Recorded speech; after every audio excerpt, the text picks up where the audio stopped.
Why was Trump always yelling China, China, China?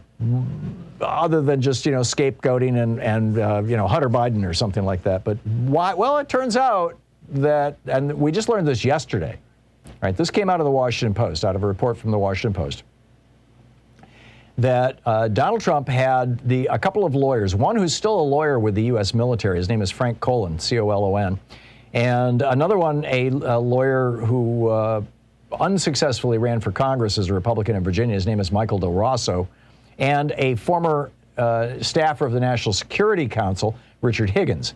These three guys put together this plan where they would have basically the national security infrastructure of the United States, the National Security Agency, turn raw, unprocessed intelligence, in other words, the spying that the NSA is doing on, say, people in the United States who they believe are working for China, and this was focused on China. Take this raw information and hand it over to these Trump lawyers so that they could cherry pick it for phrases that might look like China was involved in election manipulation. And then they would use that. Then Trump would go before the American people and say, the National Security Agency turned this information over to us, and it looks like China has been manipulating our voting machines, and therefore we are going to seize and examine all the voting machines in 7 swing states.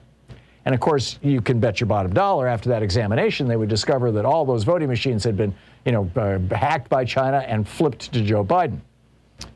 So this is fascinating. I mean, the reporter for the Washington Post came right out and said this memo is different because it doesn't necessarily lay out a plan to seize the voting machines, but rather to get the unprocessed raw data to prove that there was foreign interference in the 2020 election and use that, quote, proof of foreign interference.